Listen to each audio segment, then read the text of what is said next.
soir, c'est l'occasion de faire un point sur les secteurs, sur votre secteur. Souvenez-vous, nous avons découpé en réalité la ville, on va dire, et ses faubourgs en 4 secteurs. Donc il y a le secteur Saint-Roch, le vôtre. Il y a un autre secteur qui s'appelle le Petit Breuil. Donc la délimitation, c'est la voie ferrée et on va dire la petite rue qui remonte au ras de l'hôpital, celle qui descend jusqu'en centre-ville. Donc ça fait la séparation. Vous avez le Petit Breuil de l'autre côté.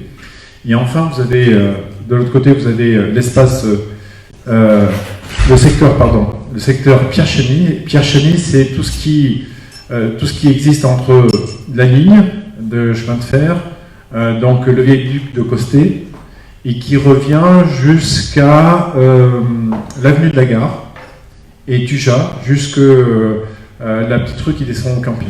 Donc, et ensuite, on a ce qu'on appelle le secteur Centre-Bourg, qui est l'autre quartier, on va dire, avec notamment en plus la plaine de Vent et Vent. S'ajoute à ça un 5e secteur, ce sont les villages. Alors, nous avons tenu des réunions des comités de secteur dans tous les secteurs. Et je suis désolé, mais on finit par vous, mais il faut bien commencer par l'un et finir par les autres. Alors, je suis désolé effectivement de pas... On est désolé de ne pas avoir pu le faire avant, mais ce qu'on s'était dit, c'est qu'on aurait pu le faire probablement au début juillet, mais ça voulait dire qu'on était juste avant les vacances, avec voilà, peut-être moins de disponibilité pour chacun d'entre nous. Et puis on s'était dit, mais on va attendre donc l'après-rentrée, donc octobre-novembre. Voilà, on est début novembre, donc on se retrouve pour faire un point après la première réunion qui avait eu lieu. Alors cette réunion, je ne me souviens plus exactement la date, mais je pense qu'il doit y avoir une année, un an s'est écoulé. Et donc on a fait un point sur la situation et on voudrait revenir avec vous, en fin de compte, sur tout ce qui avait pu être dit à l'époque, tout ce qu'on a imaginé pouvoir faire. Et puis, dans un second temps, on essaiera de se projeter sur ce que l'on pourrait voilà, imaginer comme priorité sur les travaux à mener sur votre secteur sur l'année prochaine.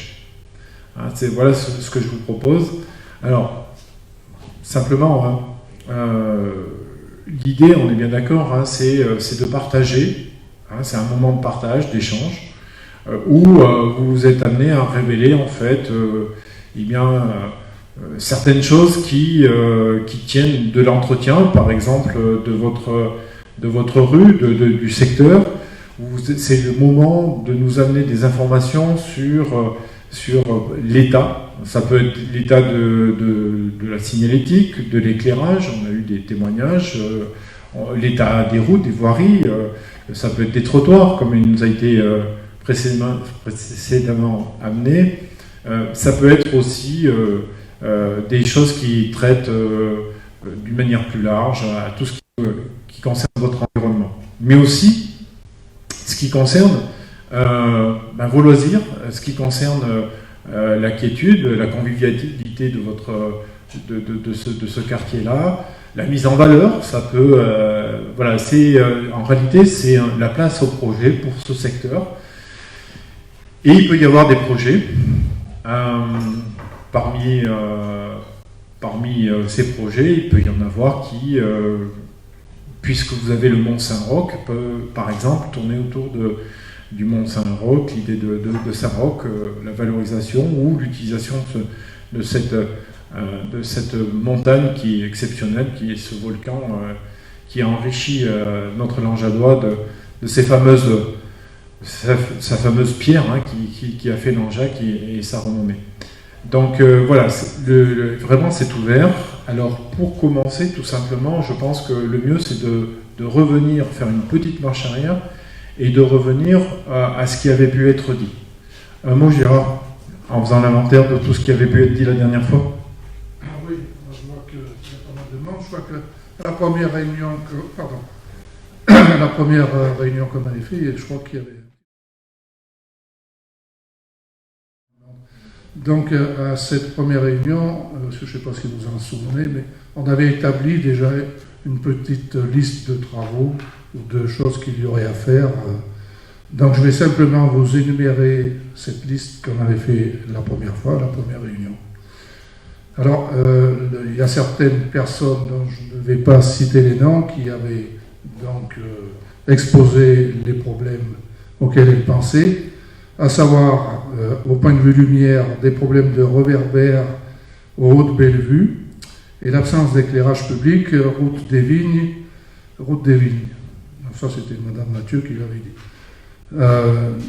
Un problème aussi qui avait été rapporté, à savoir qu'il y avait un problème pour la mise en place de la fibre. Alors, je ne sais pas si ça a été réglé, ce souci, Alain. Donc, j'énumère, et puis après, si vous voulez, on pourra débattre pour voir si les problèmes ont été réglés. Un problème alors qui a été signalé par Madame Giral, donc vous mettiez le trottoir cassé, mais en fait c'est un problème de racines d'arbres qui va sur votre terrain. Et donc, si vous voulez, tout à l'heure, on vous dira comment que ça va se passer par la suite. Et la ligne moyenne tension inutile au haut de Bellevue. Coursière de Bellevue, avenue du 19 mars. C'est soi-disant un secteur dangereux qui manque de visibilité. Agen-Bure, manque de visibilité. Je pense à un croisement. Ça a été écrit un peu. C'est donc au croisement de Jaron et de Bure, manque de visibilité. Alors, message en réunion, donc c'était pas, ça n'a pas été cité à la réunion. Une demande d'un miroir quartier Motoulon et problème de visibilité, croisement, route de Pinol et sortie chemin des Carrières. C'est route de Chadernac.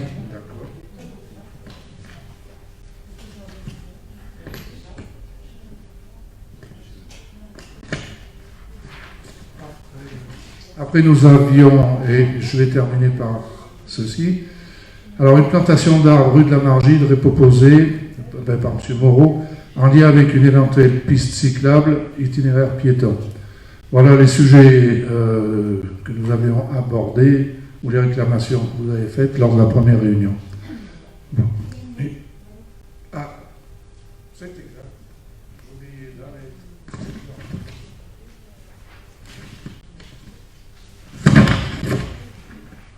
Alors, M. Pépin, Joseph nous a écrit. Il est là, M. Pépin. Oui? Excusez-moi. Alors, je lis la lettre de M. Pépin. Suite à notre conversation avec mon épouse, je me permets cette requête. Lors des travaux de voirie, où serait-il possible d'aménager le départ du chemin qui donne accès aux Trois Croix? D'autre part, pourriez-vous mettre en place une signalisation indiquant l'itinéraire à suivre, car beaucoup de gens ne savent pas. Je vous remercie par avance. Bon, alors, on peut dire que ça va être mis en place. Gérard, tu en parleras un peu plus.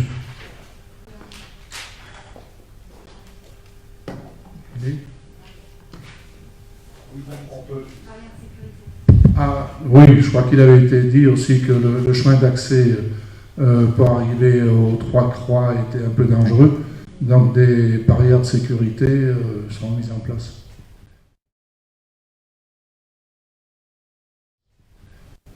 Alors, commençons peut-être par un problème comme l'éclairage. Je crois qu'il y avait un problème d'éclairage qui posait un souci. C'est ça, hein? Est-ce qu'il pose toujours problème, ce point-là? Est-ce que ça a été réglé ou pas? Est-ce que la personne qui avait signalé ce défaut d'éclairage est là? C'était vous? Robert? Donc, ça existe toujours le problème ou il a été résolu? Alors, on vous pose la question, pourquoi? Je vous explique simplement. C'est qu'en fait, on travaille avec une entreprise, il y a une convention, et donc nous, on fait remonter ce problème donc à l'entreprise, et l'entreprise fait quoi? En réalité, quand on lui dit, elle ne part pas le lendemain faire le travail, quelquefois elle attend 15 jours, quelquefois 3 semaines, voire on a eu attendu plus. Pourquoi c'est comme ça? Parce qu'en réalité, ils déplacent des équipes, ils déplacent des équipements, et pour des questions, évidemment, vous le comprenez, d'économie, ils essayent de faire en sorte de regrouper les travaux à un moment donné, ce qui fait que ça génère de l'attente. Alors quelquefois, on a l'impression qu'on ne répond pas en fait rapidement et que la commune n'a rien fait. C'est pas tout à fait ça. C'est qu'on est au courant, ça se planifie, il y a des interventions, et quelquefois aussi c'est parce que il y a un constat qui est fait sur la réparation, et ça nécessite de faire des changements. Alors ça peut être une ampoule qu'on n'a pas forcément à disposition, ça peut être une temporisation, ça peut être, etc. Un organe électrique ou autre qui peut faire défaut et qui nécessite, surtout en ce moment, c'est assez difficile d'être formé. Donc, ne soyez pas très inquiets si effectivement il n'y a pas une réponse du jour au lendemain, vous le comprenez. Donc, on est heureux de... Voilà. Sur ces problèmes d'éclairage, d'ailleurs, il y a une réflexion qui sera entamée et j'aimerais déjà un petit peu, en avance de phase, vous faire réfléchir à ça.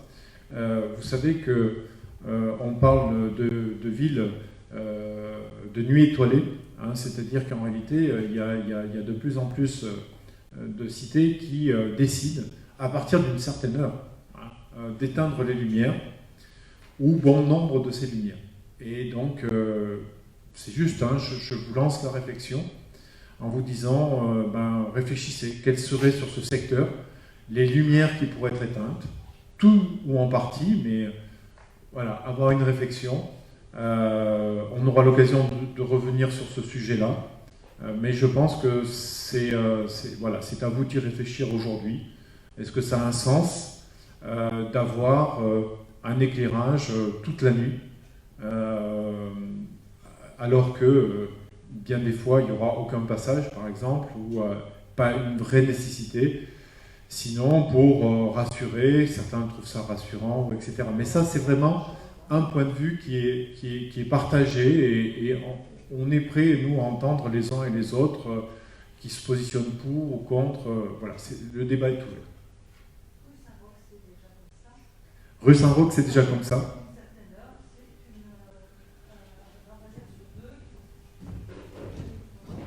À partir d'une certaine heure, c'est un lampadaire sur deux, voire je ne sais pas, mais ça convient très bien parce qu'il n'y a pas beaucoup de passages dans le quartier. Et moi, je pense que c'est à développer. Voilà. Donc, on referme juste la parenthèse, mais c'est un vrai sujet. Et si vous le souhaitez qu'on aille un peu plus loin, eh bien, on pourrait programmer les choses dans le temps, parce que là, c'est pareil. Hein, vous comprenez que c'est pas si simple que d'éteindre et de programmer. Alors, tout éteindre, on sait faire. Ça, c'est clair. Tout allumer, c'est pas sûr. Mais éteindre d'une manière partielle, là où on veut, à des endroits choisis, c'est pas évident parce que ça nécessite, vous le comprenez, des circuits qui permettent de le faire. Autre sujet? Oui, Robert.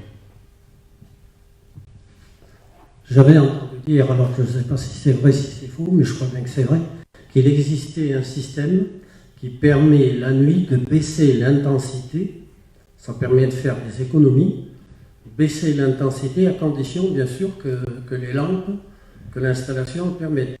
Mais je trouvais que c'était une idée intéressante et intelligente. Donc est-ce qu'on ne pourrait pas faire ça par exemple? Oui, alors c'est possible à chaque fois que nous avons des LED. Les LED ont cette particularité, c'est effectivement de pouvoir avoir la possibilité de faire varier la luminosité à des luminosités qui sont relativement faibles, avec de très grosses économies d'énergie. D'ailleurs, c'est la principale raison pour laquelle nous posons des LED. Tout ce qui est renouvelé aujourd'hui se renouvelle en LED. Par contre, et vous comprenez aussi que vu le nombre de points d'éclairage que nous avons, c'est pas du jour au lendemain où on peut passer avec cette technologie-là. Mais par contre, il y a un vrai programme en fait, de rénovation de l'ensemble de l'éclairage. Et de toute façon, à chaque fois qu'on change, maintenant, c'est LED. Mais oui, et ça c'est un très très gros avantage, effectivement, de pouvoir moduler la puissance de luminosité. Très gros avantage.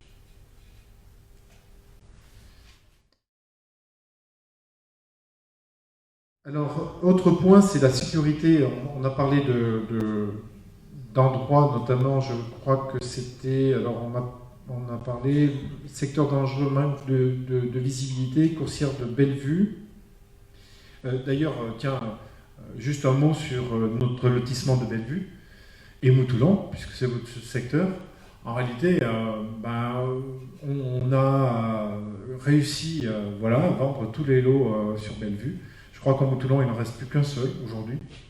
Donc, on aura, je pense que assez rapidement, tous les lots sur le secteur seront vendus. Et donc, on n'a plus vraiment de terrain à proposer, sinon un seul, sur ce secteur-là.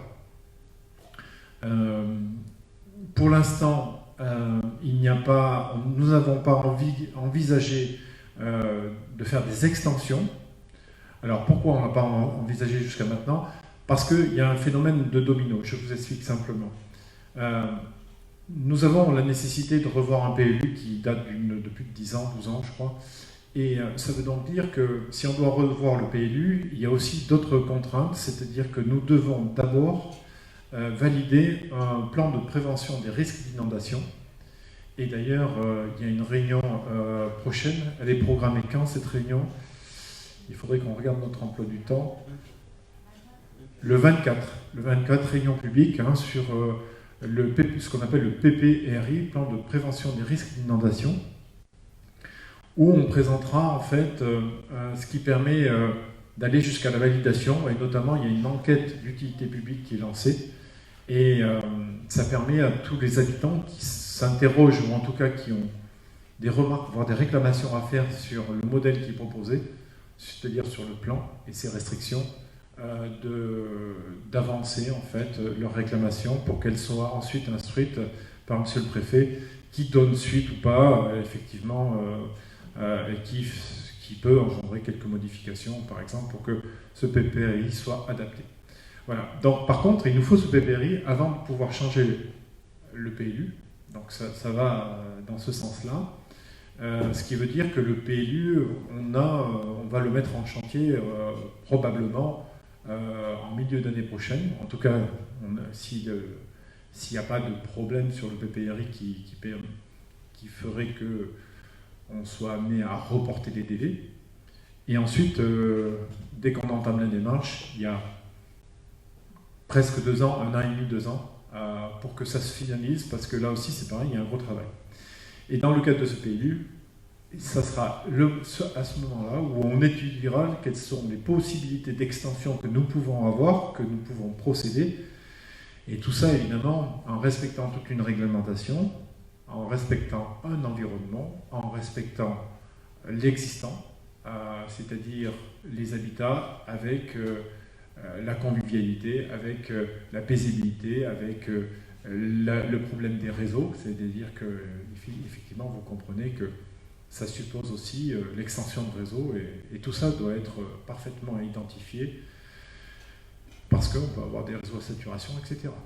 Donc il n'y a rien de défini, simplement je vous dis que voilà, s'il devait y avoir des extensions, ça se ferait pas avant 2 ans, hein, c'est ce qu'on peut dire aujourd'hui. Alors concernant, oui, Eric. Oui.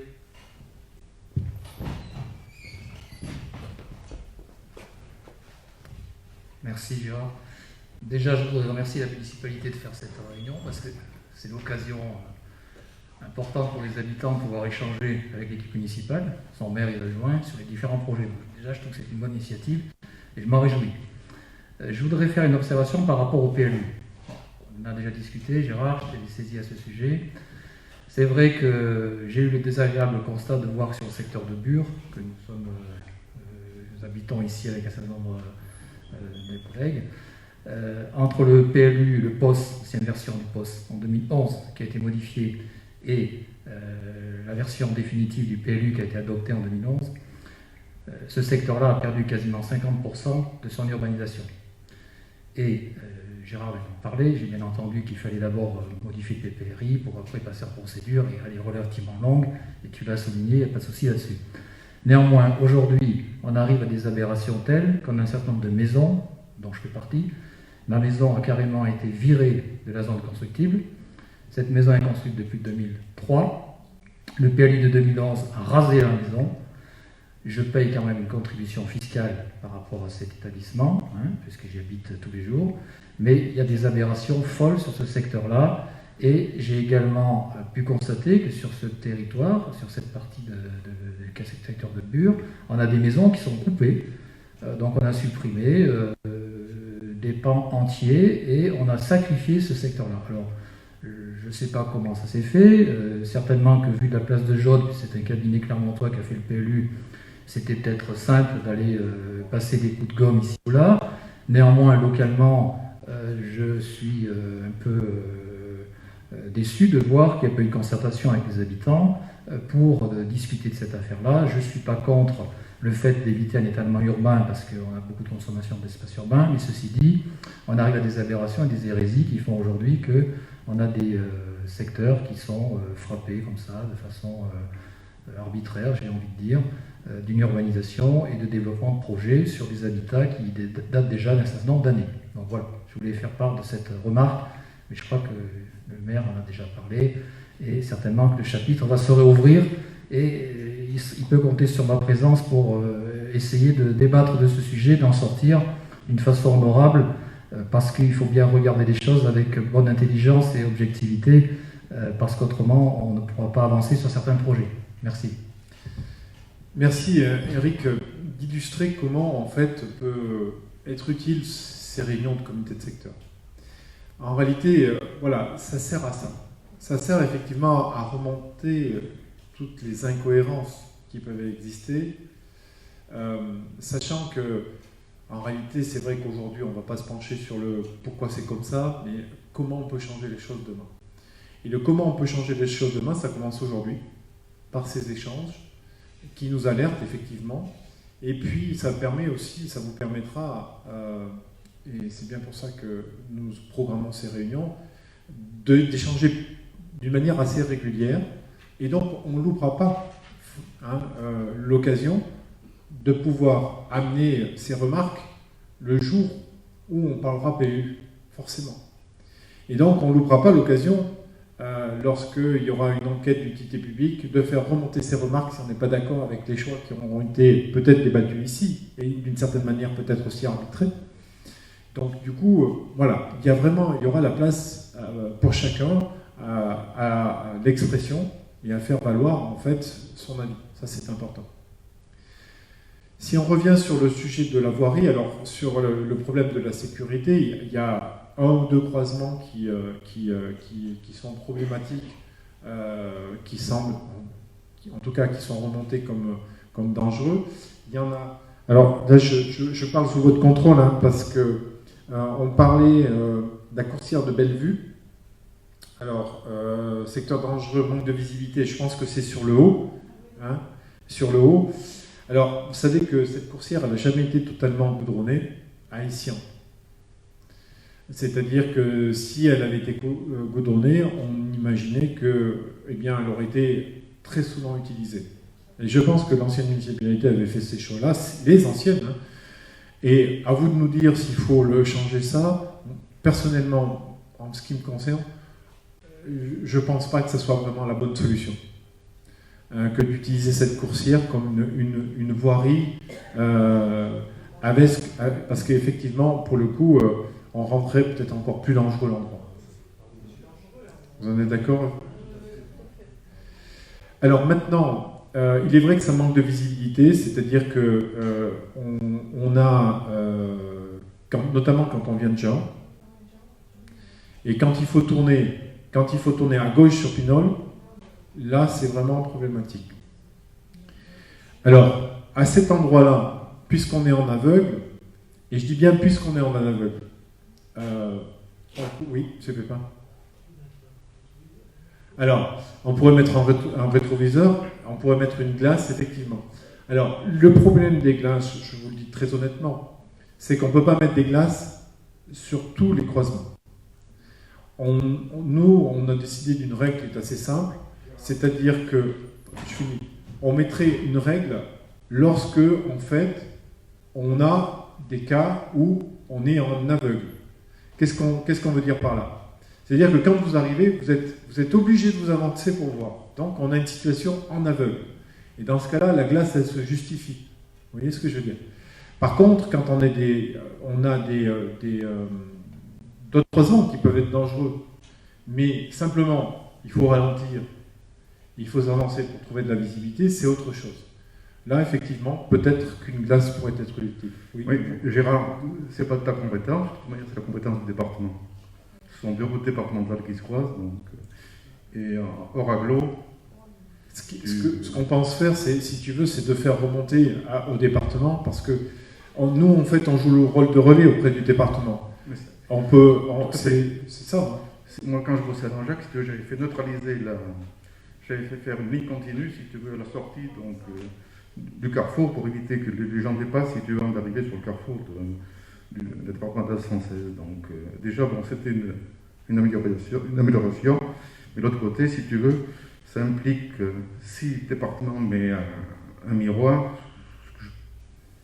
je doute un peu, si tu veux, il faut mettre donc le stop y est déjà, il faut qu'il y ait un stop de chaque côté déjà. Quand tu montes un miroir, il faut que tu aies... Oui. Et c'est surtout sur la... D'ailleurs, sur le virage, il y a eu un accident, en face chez Madame Guiral, pardon, il y a la glissière à nouveau a dérouillé, il n'y a pas longtemps, je pense, j'ai vu ça. Alors, concernant...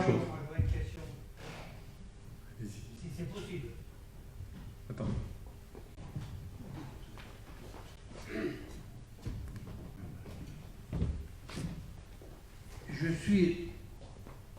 Je suis riverain de la D590 en montant sur Pinole.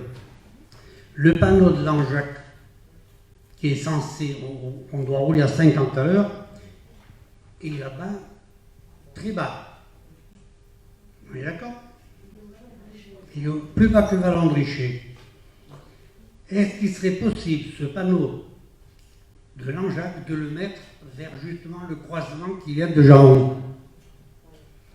Parce qu'il y a des maisons de chaque côté et les gens, ils roulent là, sans vous mentir, à plus de 120. Aussi bien en descendant qu'en montant.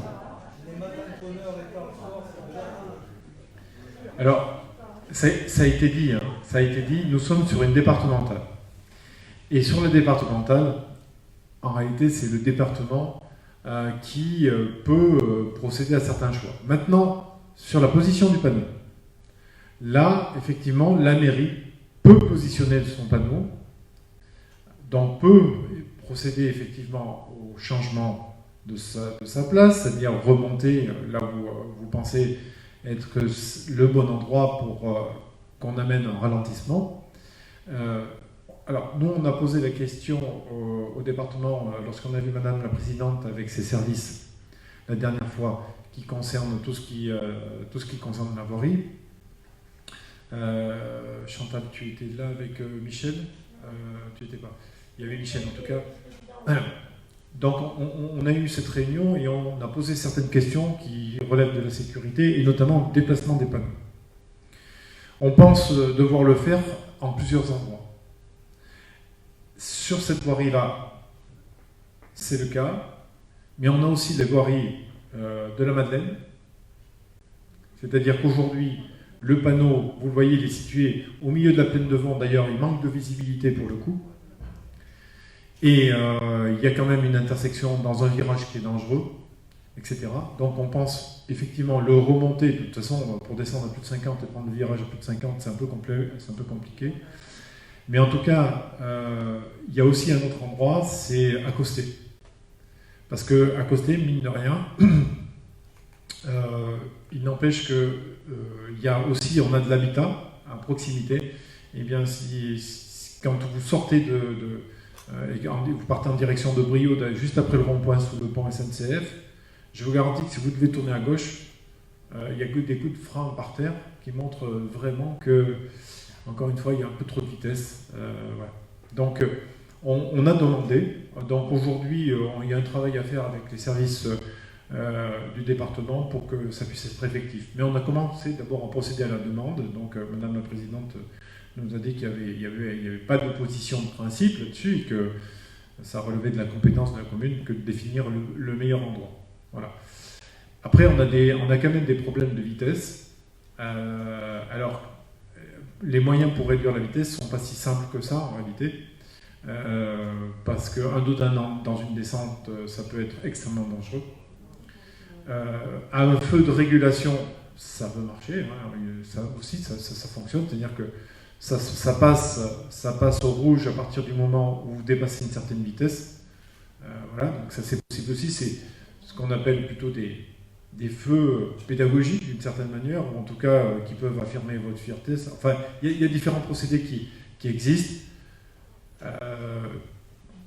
Avec plus ou moins de succès. Et puis il y a aussi il y en a un autre qui existe, c'est de demander en fait à la gendarmerie de procéder à des contrôles à partir du moment où on sait qu'il y a des contrôles. Mais attention, parce que quelquefois on est pris au piège soi-même.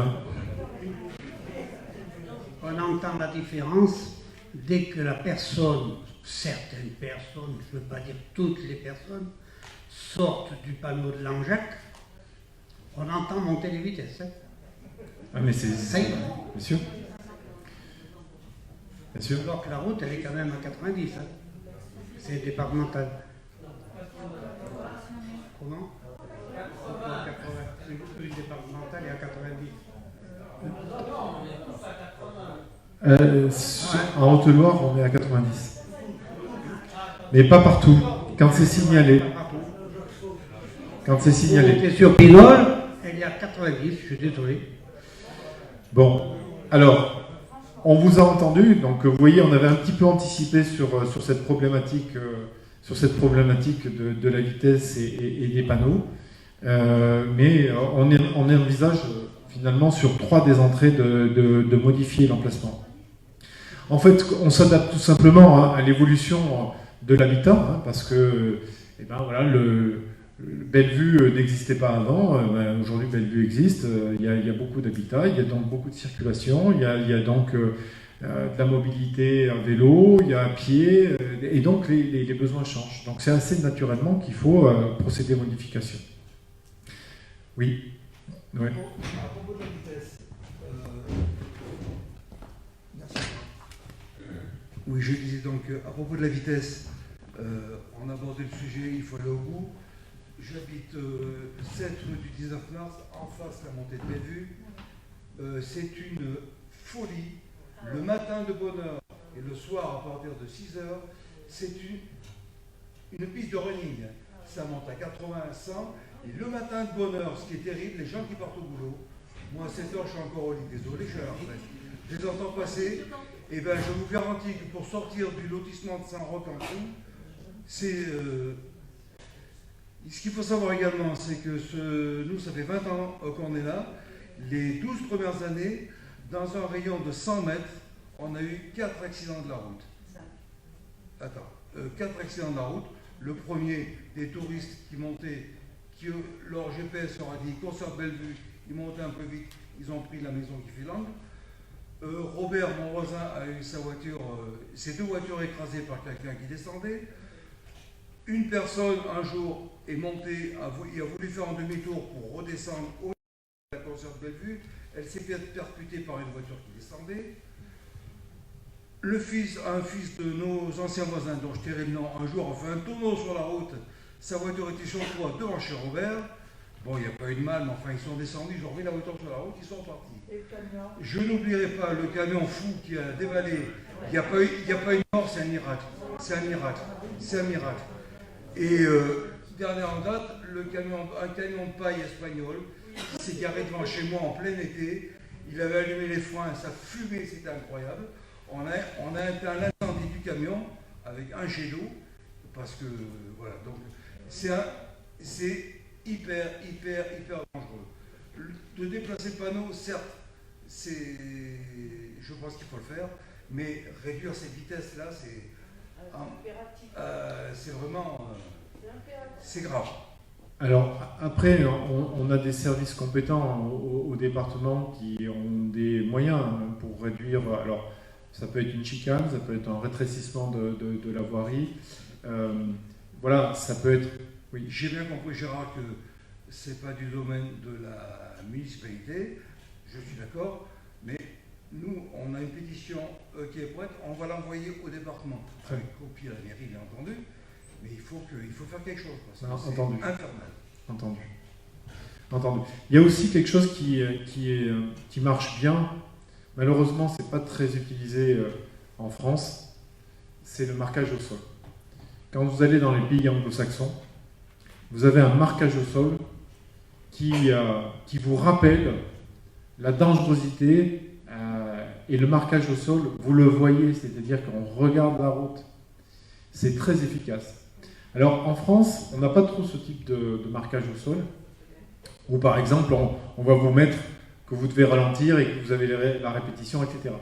Quelquefois, on trouve ça notamment au puits. On trouve des zones à damier. Là où vous avez des zones à damier, en fait, vous avez des zones qui sont des zones de sécurité, en tout cas là où on requiert chez chaque conducteur de la vigilance. Ça provoque, voilà, le fait de voir ces damiers-là, ça provoque forcément un réflexe. Voilà. Donc après, il faut qu'on fasse quelque chose, on en est bien conscient. Je me souviens d'ailleurs, lors de la campagne, il y avait ce besoin qui avait été remonté. Donc on sait que c'est en descente, on sait que ça prend de la vitesse, on sait que cette grande ligne droite, tout le monde réaccélère à fond en ressortant, on sait tout ça. On sait aussi qu'il y en a certains, quelques-uns, qu'on peut tout à fait identifier aussi, qui abusent régulièrement. C'est sûr. Si je peux me permettre, pour terminer, je prendrai l'exemple d'une ville pas très loin, Saint-Chély-d'Apcher-en-Lozère, un peu plus importante que Langeac. Et là, Saint-Chély a une entrée sud, qui est l'ancienne Nationale 9, c'est une ligne droite, qui ressemble étrangement à l'avenue du 19 mars. Ils ont fait des travaux, moi je l'ai connu avant et après. Tu reconnais pas. Mais ça roule doucement. Exactement. Et ça roule doucement. Alors ils ont fait, je n'ai pas le terme technique, ils ont fait, non pas des dodanes, parce que le dodane c'est dangereux, mais des espèces de, comment dire, ça monte légèrement et ça fait un plat sur 20-30 mètres et ça redescend. Je vous te garantis que ça c'est... Et ça roule à 50. Tout à fait. Même ça roule à 55, 60, basta, mais ça roule plus à 80 ou 90. C'est fini, exactement. Voilà. Oui, il y a des solutions. Et je pense que c'est relativement simple à faire. On va mobiliser j'en parlerai au département. Notre département. Très bien. Merci. Robert ? Je voulais juste signaler un petit problème justement, puisqu'on parle de vitesse et de sécurité. C'est un problème limité, mais il y a longtemps que je suis concerné, que je voulais en parler. C'est dans la rue où j'habite, rue de Moutoulon. Là aussi, il y a un bout de ligne droite. Et bon, il y a une limitation de vitesse à 50, mais je peux te garantir qu'il y a, sans mentir, peut-être une voiture sur 5 ou 6 qui ne respecte pas, et surtout les motos, il y en a une sur 4 qui ne respecte pas, qui passe à 80 à l'heure, ils n'en ont rien à faire des 50. Alors, bon, il y a quand même beaucoup de gens qui se promènent dans le quartier, y compris des familles avec des jeunes enfants. Je souhaite qu'il n'y ait pas d'accident dans les prochaines semaines, d'autant plus qu'il y a un virage à angle droit à un certain endroit là qui est sans visibilité et très dangereux. Bon, alors, je connais certains des motards qui passent là à taux de berzingue. Hein. Il y en a un qui habite pas très loin. Mais bon, je ne sais pas comment on peut résoudre le problème parce que, effectivement, en mettant un dodane, un ralentisseur, ça va les exciter encore plus. Hein. Ils vont accélérer pour passer par-dessus. Bon, alors donc, je ne sais pas comment on peut faire, mais toujours est-il que le constat est là. Voilà. Et juste sur la sécurité aussi, puisque c'est le chapitre, on parlait tout à l'heure de cette avenue qui monte sur la route de Pinole. On a aussi souvent des stationnements en bas, avant le pont SNCF, qui sont toujours, très régulièrement, une estafette, enfin un trafic là, jaune. Hein. Alors, là aussi, danger parce que en plus la personne est un petit peu machin. Bon, elle est toujours mal garée, très mal garée. Et vous, quand vous montez, là, vous êtes obligé de vous arrêter. S'il y en a un qui descend un peu vite, là il y a un resserrement. Voilà. On ne va pas faire forcément de miracle, mais bon, puisqu'on est sur ce chapitre-là, il y a peut-être une intervention à faire ponctuelle à ce niveau-là. Merci Gérard. Alors, je ne vous l'ai pas dit, j'aurais dû vous le dire avant, mais nous sommes en live. C'est-à-dire que David a pris l'habitude de filmer toutes nos réunions de comité de secteur. Donc, je pense que ce soir, les gens qui ont un véhicule d'une certaine couleur se seront parfaitement identifiés. En tout cas, ils savent qu'ils sont dans le viseur, ou d'autres qui circulent à deux roues vont s'imaginer aussi être surveillés. En fait, c'est du sens civique. Je pense qu'il faut qu'ils prennent conscience qu'il y a un danger, qui me font peur. Alors, ils pensent peut-être maîtriser leur vitesse, ou ils pensent que stationner là, c'est sans conséquence. Non. Voilà. Et le sachant, ne rien dire, c'est ne pas agir. Donc, du coup, voilà, c'est bien qu'on ait cet échange-là. Et puis, comme c'est généralement assez vu, ces vidéos sont assez vues, on espère que au moins le bouche à oreille aura un premier effet, en attendant plusieurs autres effets qui sont des choses plus significatives sur les voiries. Voilà. Sur ce même sujet, il y a encore un problème. Nous qui descendons là, de Binocle, qui voulons prendre le quai, ceux qui arrivent de Chanteuge, ils ne s'arrêtent pas.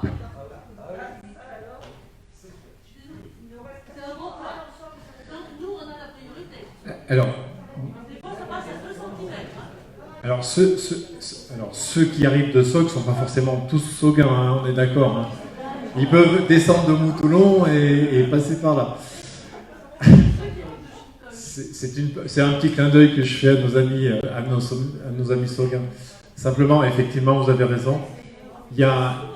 Après, ça, c'est un problème que nous aurons du mal à régler parce que c'est le respect du code de la route, tout simplement. Et vous savez aussi qu'on souhaite, dans nos projets... Alors, simplement, je vous projette ici un plan. Alors, je ne sais pas si Stéphane peut éteindre la partie. Ouais, très bien, merci. Et tout simplement pour vous dire que le problème des Capucins est un problème majeur pour nous. Un problème majeur pour nous, pourquoi ? Parce que, alors dans le plan de revitalisation qui est lancé par la commune, vous avez, alors, je vais vous montrer, vous avez des lieux caractéristiques qui sont identifiés comme étant des portes d'entrée, donc porte des Gorges de l'Allier, donc là ici on a le pont Alexandre Bertrand, d'accord, donc c'est tout cet espace. La porte Auvergne, c'est, ici nous avons le rond-point de la gare, donc c'est tout cet espace-là. Et nous avons une troisième porte qui est la porte Marguerite. Cette porte Marguerite, elle est située, on va dire, vers l'ancienne gendarmerie. Hein, c'est un vaste espace où on veut marquer l'entrée de la ville, une porte. C'est-à-dire que cet endroit-là, quand les Lanchadois connaissent évidemment, mais quand on a des touristes, quelqu'un qui va arriver à Langeac, c'est un petit peu comme quand vous arrivez dans certains lieux où déjà on a travaillé là-dessus, vous êtes invité à vous arrêter. Et vous avez tout de suite une attractivité, parce que vous voyez un bel espace. Un bel espace qui vous dit que vous pouvez vous asseoir, que vous pouvez vous garer, que vous pouvez aller chercher une baguette de pain, que vous pouvez aller boire un coup. Vous avez un espace qui vous appelle à vous arrêter, partir à la découverte, etc. C'est aussi un espace qui est un espace d'information tout de suite pour les gens qui arrivent. Donc on veut créer ça à chaque porte. Pour créer cette porte, notamment la porte Marguerite, en réalité on a un secteur qui est névralgique. C'est-à-dire qu'on a un point que vous allez reconnaître.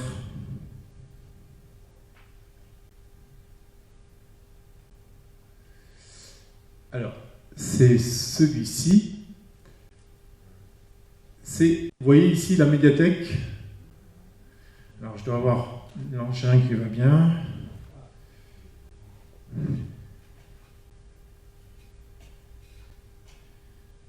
Alors, vous voyez ici, nous avons la médiathèque. La médiathèque avec Jean-Joseph Debrun, le rond-point des Capucins. Et c'est ici que vous me dites que vous avez un problème, parce que les gens vous coupent la route. Voilà. En réalité, ici, on a effectivement les gens qui ont tendance à aller tout droit marquent rarement en fait une décélération. On l'a bien noté. Ensuite, le souci que nous avons, c'est que ici, nous avons une rue pour laquelle les habitants qui sont ici vivent quelque chose d'invivable. Ils ont un petit trottoir de 40 cm. Ils sortent de chez eux et vous avez les camions qui arrivent. Là, et franchement, on a rendu ce quartier-là très difficile à vivre. On a été interpellé par les habitants, d'ailleurs. Et donc, l'idée de créer une porte ici, vous le voyez, c'est aussi, et on en a fait la demande au département, de pouvoir procéder à une déviation de la départementale, qui passerait, comme vous le voyez, au-dessus de ce qu'on appelle le théâtre de verdure, et qui viendrait, donc ça c'est la place Pommier, là c'est le moulin, et qui viendrait ressortir et tourner à l'angle de l'ancienne gendarmerie, ici. Alors, sur le plan de la place, tout est possible. Il y a un tourne à gauche qui est possible, c'est-à-dire que ceux qui viendraient de Sogre auraient un tourne à gauche pour reprendre la route et repartir, évidemment, sur Pinol s'ils veulent monter sur Pinol. Ceux qui descendraient, par contre, ici, seraient obligés de faire le tour. Je vous en parle parce que vous êtes les principaux concernés. Sauf si vous voulez rentrer en centre-ville. C'est-à-dire que vous avez toujours le giratoire et vous pouvez faire aussi ceci. Par contre, vous ne ferez pas ça. Pourquoi? Parce que celle-ci, si on la met en sens unique, on va dégager la moitié de la voirie, ce qui va nous permettre d'apaiser, vraiment d'apaiser, parce qu'on aura très peu de circulation qui va passer ici, vous comprenez? Par rapport à ce qui existe aujourd'hui. En plus, on peut regagner de l'espace et on mettra de l'espace ici pour créer des parkings, pour eux déjà, pour les habitants, avec entrecoupé d'espaces verts. Et on apaisera complètement cette rue. Ce qui veut dire que notre centre-ville va s'agrandir d'un pâté de maison. D'accord? C'est l'idée de base, hein, d'ailleurs, qui est développée dans ce plan de revitalisation. Voilà, je referme un peu la parenthèse, mais tout ça pour vous dire que dans ce cas-là, on aura amélioré la sécurité sur les Capucins. Aujourd'hui, on a un rond-point qui a une durée de vie de 3 ans. Quoi qu'on y fasse, il a été bien refait les fois à chaque fois, mais il y a un tel cisaillement, c'est impossible de résister aux contraintes. Surtout avec les camions. Alors, je reprends donc le fil de la présentation. Donc, on a bien noté, je crois que non seulement on a les images et on a donc le discours de chacun, on a noté les différents points concernant la sécurité et ça, j'ai bien compris qu'il fallait qu'on en fasse un objectif. Nous avons bien compris. J'associe tous les élus, tous les adjoints qui sont présents ce soir et notamment les référents de secteur, hein, puisqu'ils sont là sur le secteur et vous pouvez les solliciter aussi au quotidien pour savoir ce qu'on imagine, ce qu'on a prévu de faire. Alors, ils sont joignables, ils vont vous donner leur numéro de téléphone portable et on va en profiter pour le faire tout à l'heure, si vous voulez bien. Alors, si on aborde un autre sujet, alors on a parlé tout à l'heure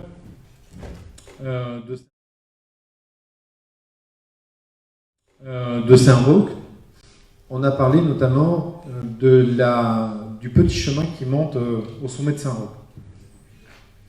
Donc, on a prévu de mettre en place une signalétique pour éviter que déjà certains aillent dans le jardin des uns ou des autres se perdent, hein, parce que il y a des voisins qui nous ont signalé que les gens se perdaient en venant chez eux, c'est sans trop de conséquences. Hein. Mais bon, ça procure un dérangement, c'est pas toujours agréable. Et aussi, on va sécuriser ce chemin, puisque, comme vous le savez, on a un chemin qui est étroit, et où on a, là où on avait les carrières de pierre, où on a eu l'extraction, on a quelquefois 2, 3, voire 4 mètres de hauteur.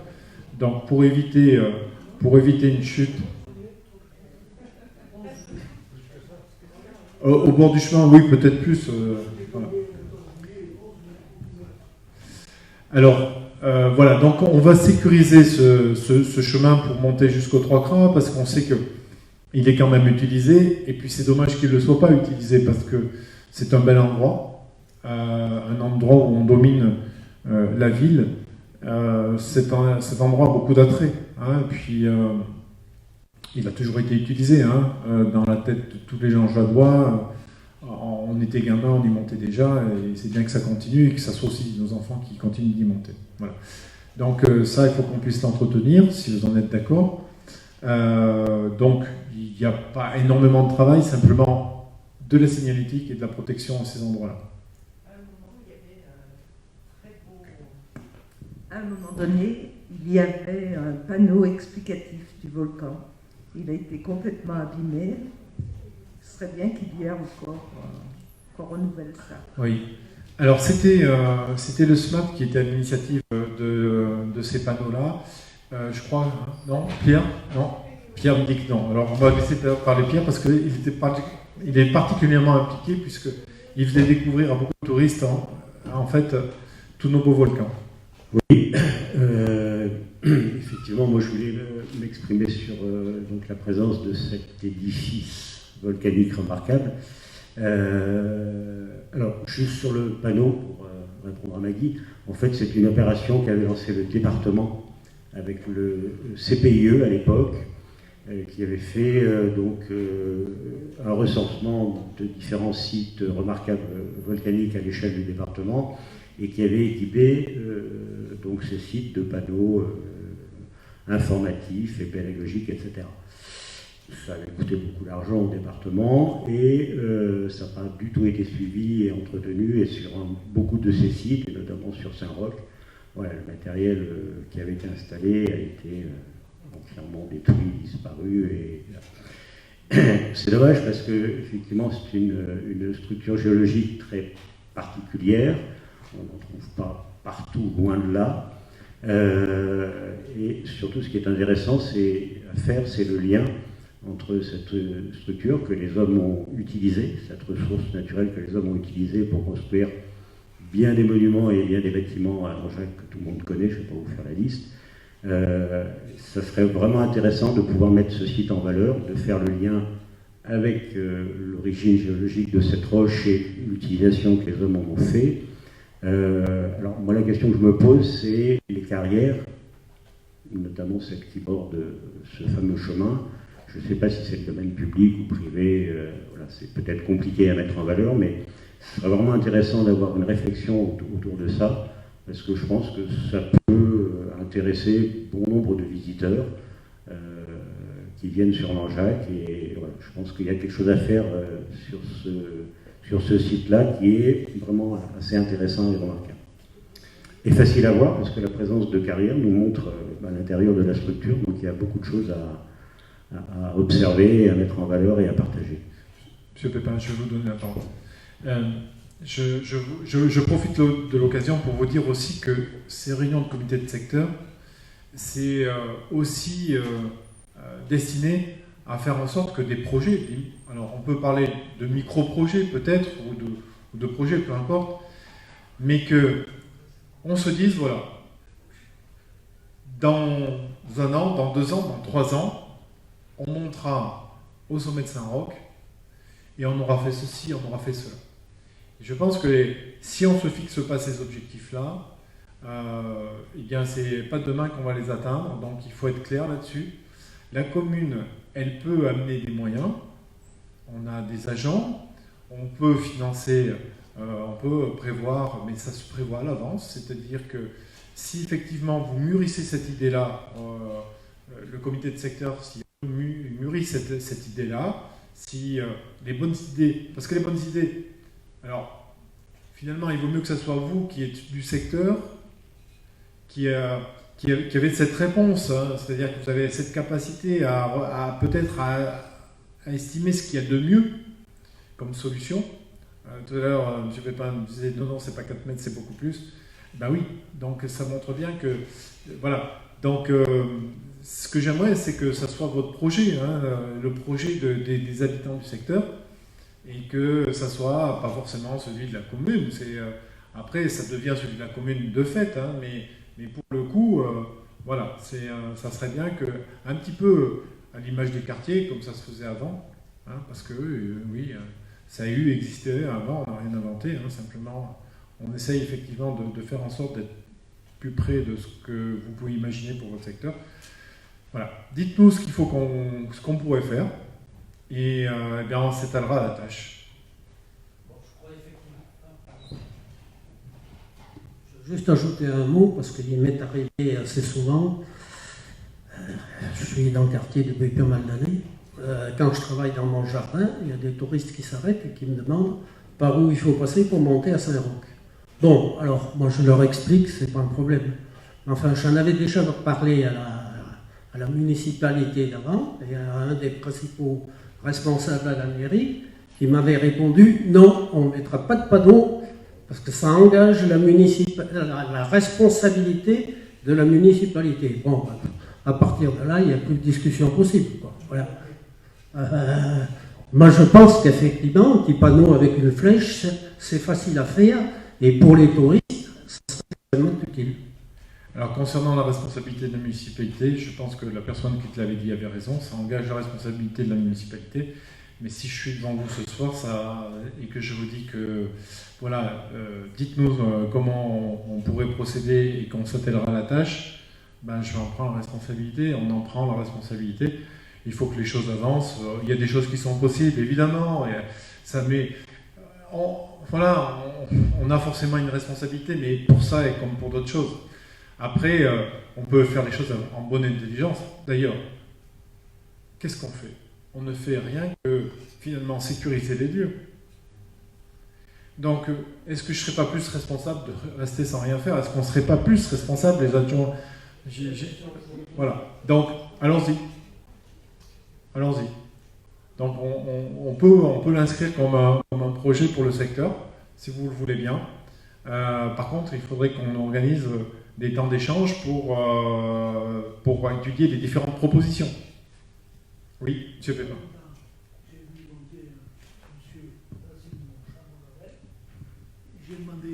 J'ai demandé qu'est-ce qu'il venait faire. Il m'a dit que la carrière au sud de chez moi était en vente et qu'il venait pour installer un stand de tir. Est-ce que vous êtes au courant? Alors, je souris, mais je ne devrais pas, parce que c'est une question qui est sérieuse. En réalité, aujourd'hui, la réglementation qui porte sur les stands de tir vous assure à coup sûr d'une impossibilité. C'est-à-dire qu'aujourd'hui, c'est très très difficile. On a une demande notamment sur le plateau de Saugues, pour pouvoir faire effectivement un stand de tir, alors qu'on est au milieu des bois, il n'y a absolument rien à côté. C'est extrêmement difficile pour pouvoir faire un stand de tir. Alors je ne vous dis pas en zone résidentielle. Alors peut-être que le monsieur avait des idées, comme disait Coluche, surtout des idées. Voilà, donc après, évidemment, on peut toujours imaginer ça, mais c'est pas possible. C'est pas envisageable. Les trois croix aussi. Je crois que vous en avez une qui est fatiguée.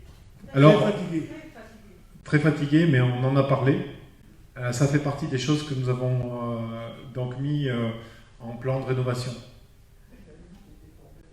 Donc oui, effectivement, il y en a une qui est très fatiguée.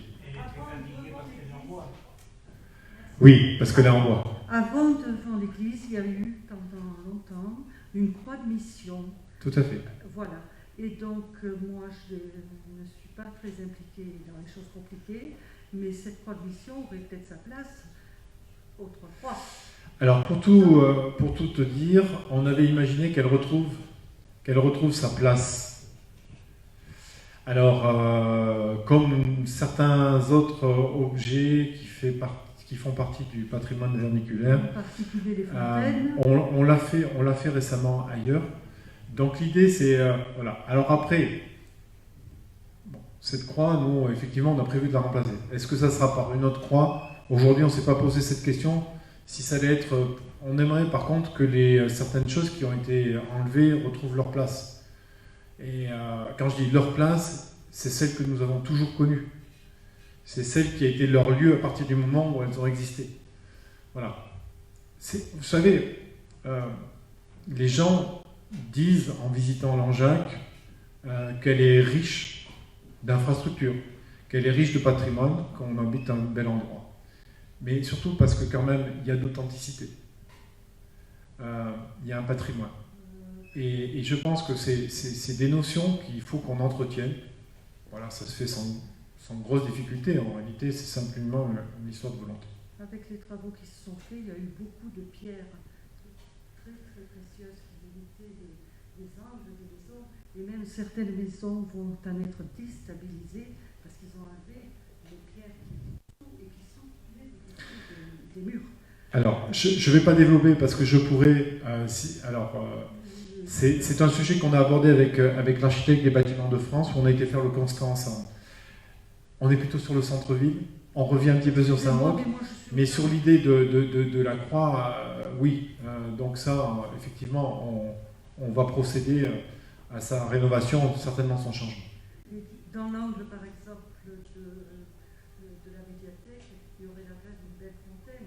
Et des fontaines, il y en a qui dorment. Non, il n'y aura pas de fontaine là. Bon, il y en aura une ailleurs, certainement, pas à cet endroit-là. On imagine, comme on a le projet de refaire complètement en fait le quai, donc le quai fait partie des gros projets que l'on porte pour recréer un lieu convivial. Qu'est-ce que c'est qu'un lieu convivial? C'est-à-dire que évidemment c'est un lieu qui est fait pour les gens et pas pour les voitures. Et quand on dit un lieu fait pour les gens, c'est un lieu donc apaisé, c'est un lieu qui est un appel pour le Covich, pour la veillée du soir. C'est un lieu où on peut avoir peut-être la répétition de l'avant-garde de Langeac le soir, l'été. C'est un lieu qui permettra aux gens du camping d'être appelés par les lumières ou par le côté agréable. C'est un endroit où on souhaite faire un encorbellement, c'est-à-dire quelque chose qui va s'avancer jusqu'au-dessus de l'eau, à ras de la rive en fait. On est en train de travailler sur ce projet-là, c'est assez compliqué. On a travaillé avec les services de la DDT pour s'assurer de la faisabilité, etc. Et aujourd'hui, d'ailleurs, je peux vous dire que pas plus tard qu'il y a quelques heures, on était en train de travailler sur le dépôt des dossiers qui va nous permettre de sélectionner de futurs architectes pour tout l'ensemble de ces projets. Donc c'est tout à fait, on est en route. Probablement, on a estimé que entre juin et septembre de l'an prochain, on sera en mesure de vous présenter un projet à l'échelle de la ville pour les différents lieux stratégiques dont je vous ai parlé tout à l'heure. Langeac a un problème actuellement d'embroussaillement. Nous sommes de plus en plus entourés de forêts, d'arbres qui montent à des hauteurs inimaginables. On ne voit plus les villages qu'on avait toujours l'habitude de voir. Les arbres le long de l'Allier sont montés. Alors, je voudrais qu'on revienne quand même sur... Madame dit, il faut qu'on revienne sur Saint-Roch. Oui, effectivement. Donc, après, on a vu que le projet sur Saint-Roch, on peut porter ce projet. Le dernier point que vous aviez amené la dernière fois concernait en fait un problème de trottoir. Donc c'est Madame Giral, hein, je crois. C'est vous, hein, Madame Giral. Donc là, il n'y a pas 36 solutions. Donc on a fait passer les agents des espaces verts et ils nous ont dit si on ne supprime pas les arbres, il est impossible d'arrêter le phénomène. Donc on va être obligé de couper les arbres. Voilà. Voilà. Donc couper les arbres, détruire les souches et refaçonner. On n'a pas d'autre choix. Donc ça c'est programmé. Oui Eric. Oui Eric. Sur ces réflexions urbaines dont tu viens de nous parler, je pense qu'il y a un point qu'il faut intégrer, c'est la mobilité à vélo. Et je pense que tu l'as intégré parce que on est de plus en plus nombreux à utiliser ce mode de déplacement, que ce soit en centre-ville, mais aussi pour accéder au commerce au-delà de la zone de l'hypercentre. Donc on a des tronçons qui sont bien aménagés, ça veut dire des choses qui ont été faites déjà, c'est clair, mais il faut vraiment penser à intégrer cette donnée-là, et également du mobilier urbain qui permet de laisser son vélo, parce qu'aujourd'hui tu as un petit peu de mal à trouver des espaces où le mettre. Quand tu as des endroits qui ne sont pas très stables, c'est compliqué. Bon, c'est des choses simples, mais je pense qu'il faut y réfléchir et l'intégrer en hypercentre notamment, pour qu'on puisse avoir des lieux où on puisse déposer nos vélos tranquillement et pas se prendre la tête sur la stabilité de ceci, un vélo qui est renversé ou je ne sais quoi. Alors, si vous me le permettez, donc un mot sur le plan mobilité. Nous avons répondu à un appel à projet de l'État. Qu'est-ce que c'est qu'un appel à projet de l'État? L'État nous dit, si vous faites ceci ou cela, on vous aidera, on financera en partie votre projet. Donc, dans l'appel à projet mobilité, il était question de dire, mettez en place en fait de nouveaux moyens de transport, notamment le vélo. Et dans ce plan mobilité, en fait, nous avons le projet d'avoir une piste cyclable qui part donc avenue d'Auvergne, de lac de Tassigny. Toute cette avenue-là, ces deux avenues, vont être donc réalisées avec une piste cyclable.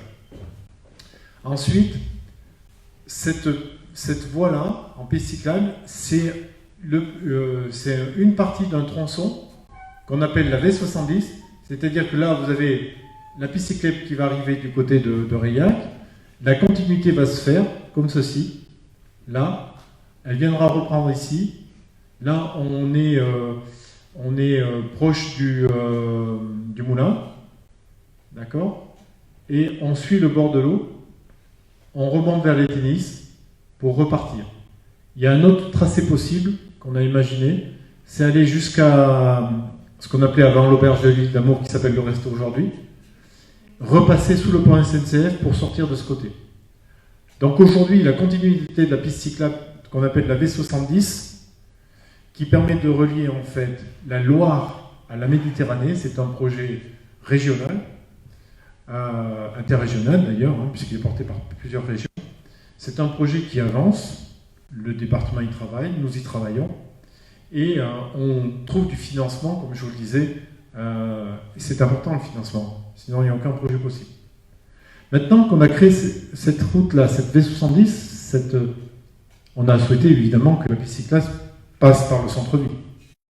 Si on fait remonter la ligne à gare, ça permet de desservir à la fois les écoles, ici, le collège, la gare, et ensuite nos écoles primaires. Desservir aussi le cœur de bourg avec la place ici Aristide-Briand, la place centrale. Ensuite, le boulevard, vous voyez. Aussi le cœur avec la place de la Halle, la place de la Liberté.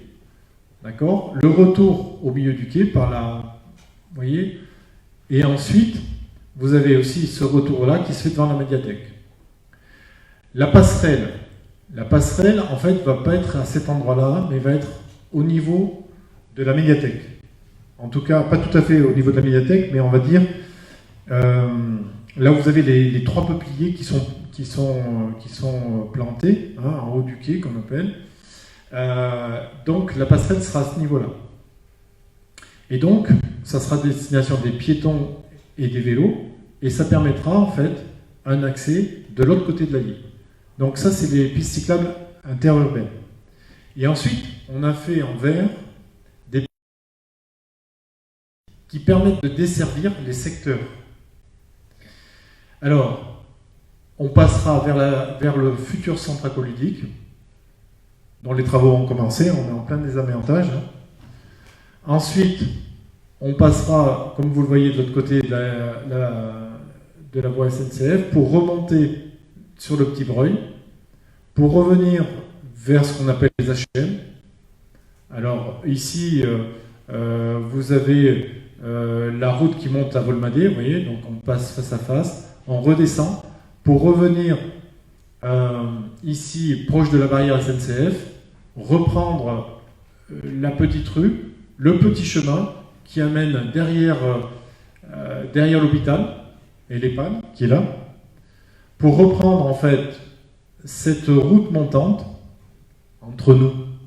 Si on avait une petite piste cyclable qui monte d'un seul coup, ça change pas mal les choses. Vous voyez ce que je veux dire au niveau de l'aménagement? Donc ça, on compte un petit peu sur l'aide du département pour arriver à le faire.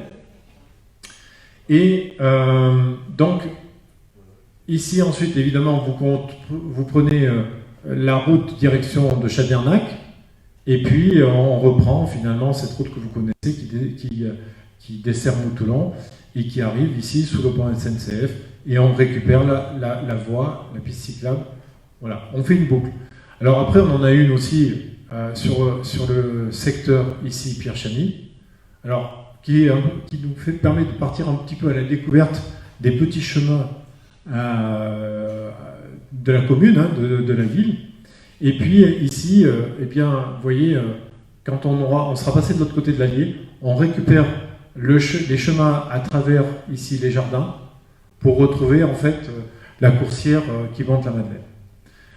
Alors, c'est quand même un sacré projet, hein, parce qu'il faut les faire, les pistes cyclables. Hein. Donc évidemment, comprenez une chose, c'est qu'on commence par celle-ci. Après, il est prévu de faire l'avenue de la Gare. Mais attention, quand on fait l'avenue de la Gare et quand on fait ça, quand on fait une piste cyclable, on enlève aussi des parkings. Donc, on ne peut rien faire si on ne prévoit pas des places pour les habitants, pour ceux qui y travaillent, comme les enseignants au collège, comme pour d'autres d'ailleurs. Donc, il faut compenser, évidemment. Le choix de faire des pistes cyclables, ce n'est pas un choix du tout neutre. Hein. C'est effectivement proposer d'autres moyens, mais ça veut dire aussi que nos enfants pourront utiliser le vélo d'une manière sécurisée, puis aller au stade, aller à la des sports, aller à la piscine, d'une autre manière qu'aujourd'hui. Aujourd'hui, voilà, laisser un enfant de moins d'une dizaine d'années avec son vélo sur ces avenues, ça représente un risque. Voilà, tout ça pour vous dire qu'effectivement, oui, Eric, on a prévu un plan de piste cyclable qui est ambitieux. Je pense qu'il nous faudra du temps pour arriver à faire tout ça, mais on commence par ça. Après, ça sera un peu plus facile de faire ça. Ça, c'est en cours de route, hein, la passerelle, hein, puisque on était avec madame la présidente du département, et elle s'associe en fait à la construction de cette passerelle en vue de donner la possibilité aux gens devant, pendant les 2 ans et demi de travaux, de pouvoir avoir une accessibilité. On conjugue les efforts des uns et des autres de façon... Je crois que c'est bien. Je souligne la présence de Chantal qui était autour de la table aussi. Voilà, c'est un travail de vos élus en commun. C'est bien pour l'Anjac de pouvoir compter sur le département. On les remercie. Voilà, c'est un échange de bons procédés. Voilà, je m'arrête là parce qu'on pourrait en parler longtemps. Voilà, donc vous comprenez que on a essayé de faire en sorte que tous les secteurs puissent être rattachés à une piste cyclable, hein, qui est importante. Si on fait que des petits bouts de tronçons, ça ne marche pas. Si on fait des tronçons qui ne sont pas sécurisés, ça ne marche pas. Si on fait des traversées de routes qui ne donnent pas la priorité au vélo, ça ne marche pas. En réalité, on voit aujourd'hui, dans beaucoup de villes, ça peut être possible. Alors, on n'est pas Paris, on n'est pas Nice, on n'est pas Bordeaux, on est simplement l'Anjac, mais un Anjac, on peut faire des choses. On peut faire des choses. Voilà. On y travaille, et comme je vous disais, des choses vont sortir prochainement, mais pour travailler sur tous ces sujets, pour faire les cahiers des charges, Ça ne se fait pas sur un claquement de doigts, ça ne se fait pas en 1 mois, ça ne se fait pas en 2 mois, ça ne se fait pas en 6 mois. Il faut du temps, il faut... voilà. Et puis, il faut organiser aussi ces échanges avec vous. Parce qu'on a eu l'occasion, avec les autres secteurs, d'échanger sur ces projets. Et les échanges vont continuer. On reviendra devant vous avec, pas une solution finale, on reviendra devant vous avec une première solution qui sera plutôt une forme d'esquisse, qui présentera les choses sans être finalisée. Et quand on aura fait ce travail voilà, d'échange, ensuite on choisira des solutions. Voilà. Et ensuite, eh bien, on pourra lancer les travaux. Mais déjà sur la passerelle, la passerelle, elle est programmée pour aller beaucoup plus vite. Beaucoup plus vite. Voilà. Voilà. Avant qu'on puisse détruire le pont, il faut qu'on ait fait la passerelle, donc elle va aller beaucoup plus vite et elle va nous permettre, vous voyez, parce que de l'autre côté, finalement, pour aller de l'autre côté, quand vous êtes là où il y a ces 3 peupliers, pour aller de l'autre côté, il n'y a que 35 mètres. Si vous rajoutez 30 mètres, ou même si vous voulez 40 mètres, vous êtes à moins de 80 mètres, 70-80 mètres, d'un lieu où vous pouvez avoir du stationnement. Et on ne va pas faire un parking n'importe comment. On va proscrire, on va s'interdire le goudron. On est en train de travailler sur une forme de parking particulière, qui est parfaitement intégrée, qui ne va pas impacter, en tout cas qui va minimiser l'impact visuel. On veut pas... Vous voyez, ce que je veux dire, c'est que c'est un bel écran, tout ça. Voilà. Donc on va le magnifier. Évidemment, cette passerelle va amener un gros plus parce que si on est simplement qu'à 60-70 mètres du parking, quand vous êtes justement à cet endroit-là où il y a les peupliers et que vous allez jusqu'au bar du Saint-Gall, il y a 300 mètres.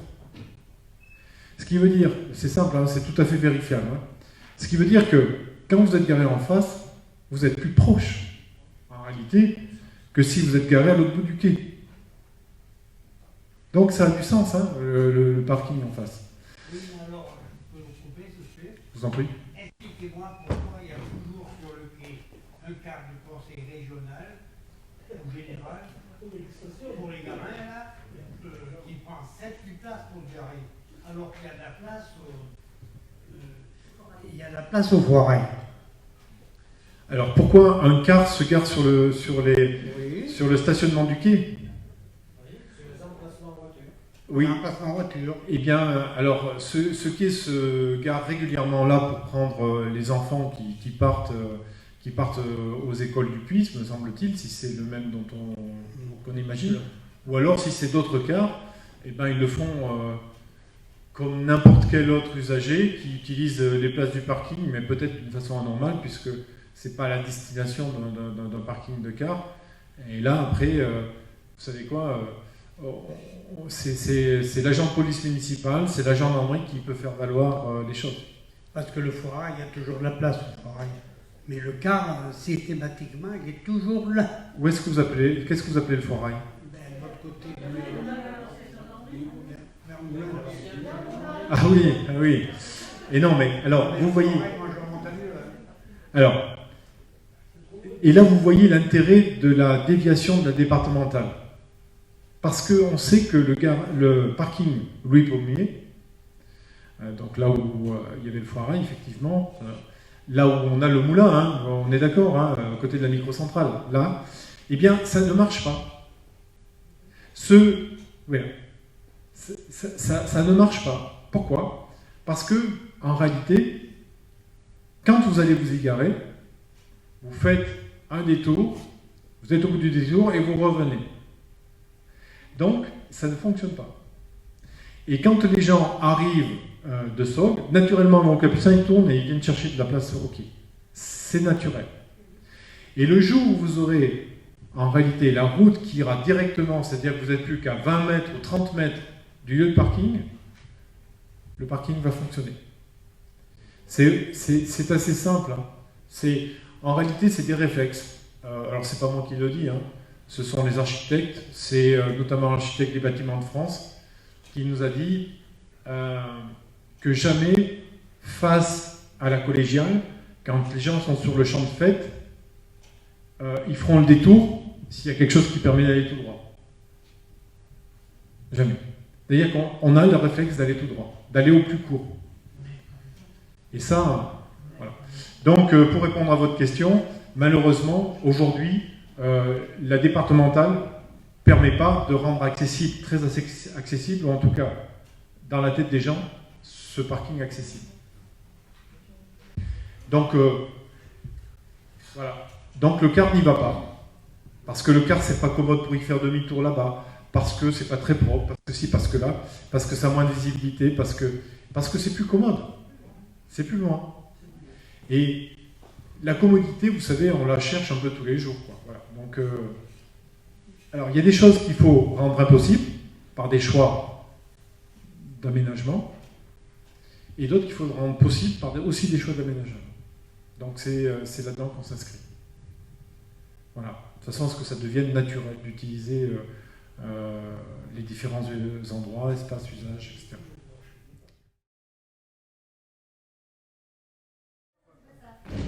Alors, le bas de la coursière de Bellevue est dangereux car bac à fleurs.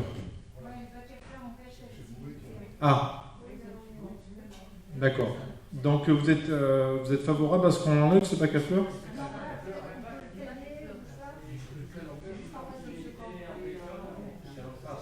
Ah.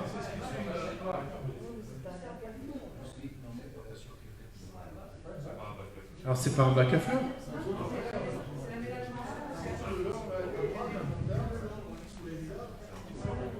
Non, éclaire-nous.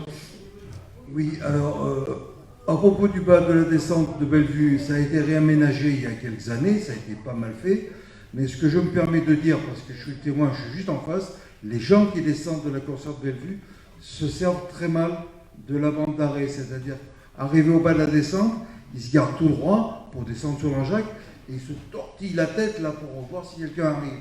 Alors que le code de la route dit qu'il faut se mettre perpendiculaire. Et ça, personne ne fait. À part le transporteur qui a l'habitude de, comment il s'appelle, Gins. Et oui, parce qu'il est en camion et oui. Sinon, en voiture, personne ne le fait. Après, on pourrait faire un petit triangle qui oblige à se mettre perpendiculaire en bas. Peut-être, oui. Est-ce que vous pensez que ça peut être une bonne idée? Mais c'est vrai que depuis que l'aménagement a été fait là, en remontant sur la droite, c'est vrai qu'il faut bien s'avancer pour avoir la visibilité, parce que ça gâche un peu. Mais si on descend comme il faut, et si on se met bien perpendiculaire, on se dégage la vue. Hein. D'autres questions sur le secteur?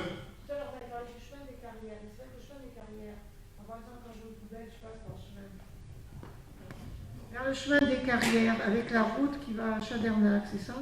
Quand on est dans l'angle, là, qu'on revient par exemple des poubelles, on ne voit strictement rien. On ne voit pas venir les voitures de Chadernac, mais alors absolument pas. Il y a une haie et tout, on ne voit rien du tout. Ah, c'est une haie qui est haute, c'est ça?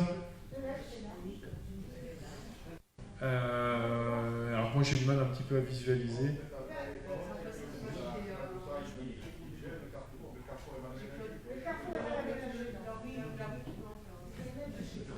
Oui, parce que ça fait un angle pointu en fait, là, c'est ça? Ah ouais. C'est peut-être qu'il faudrait ratiboiser un petit peu l'angle.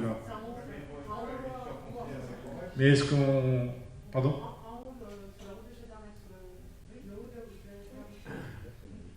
D'accord. Bon, il faut qu'on entame donc une réflexion élargie hein, sur tous ces points, sur le secteur. Voilà. Mais bon, vous avez énoncé beaucoup de sujets qui sont liés à la voirie. On a des secteurs, on a beaucoup moins de choses, on a d'autres choses, quoi.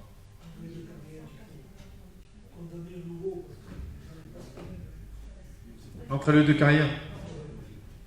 D'accord.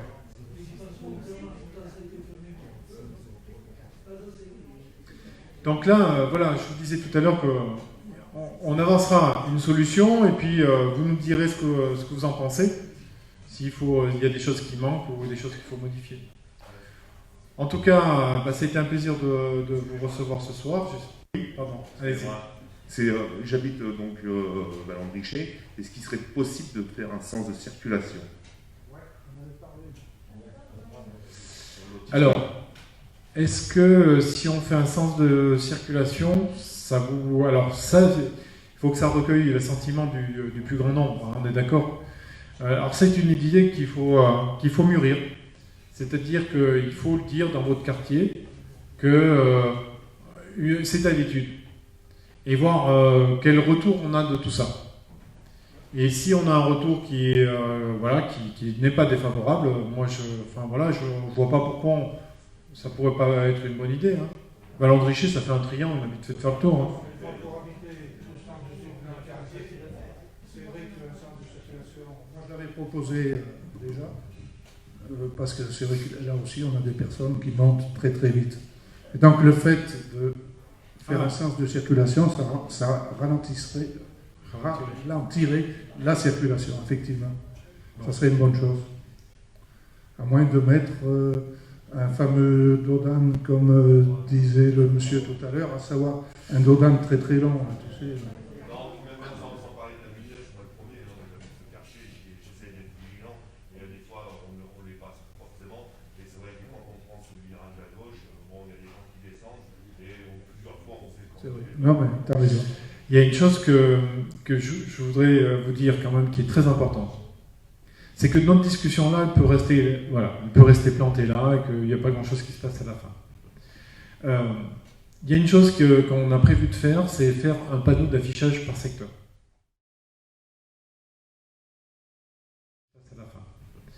Il y a une chose qu'on a prévu de faire, c'est faire un panneau d'affichage par secteur, dans lequel vous allez retrouver ce qui s'est dit là, dans lequel vous allez retrouver ce que prévoit de faire la commune dans les mois qui suivent, sur lequel on peut avoir la présentation d'un sens de circulation sur Richer, et puis appeler les gens à donner un avis, pour tous ceux qui le souhaitent, tous ceux qui pourraient y être opposés, ou etc., ou favorables, etc.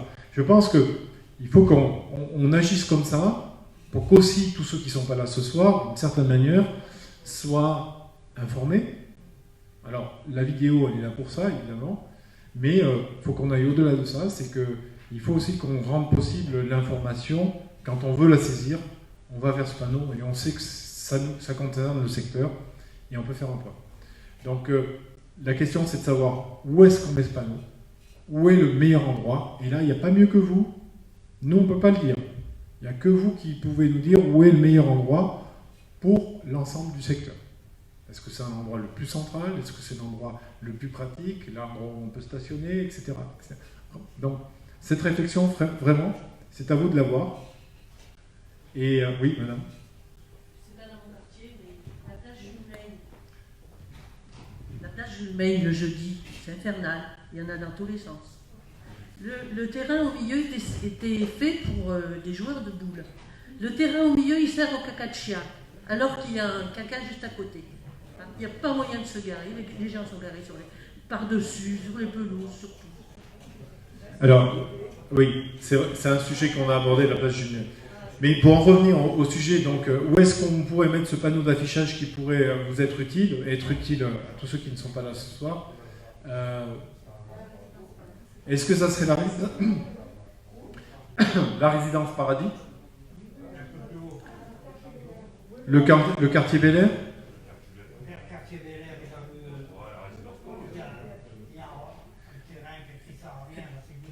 Est-ce que vous êtes plutôt favorable à ça? On partirait sur cette idée? Oui? On parle là-dessus? Bon, on demande aux équipes de travailler là-dessus. Voilà. Eh bien, écoutez, il ne me reste plus qu'à vous remercier en vous disant à la prochaine, du coup, et puis bonne fin de soirée, et puis bon week-end prolongé pour certains. Merci en tout cas.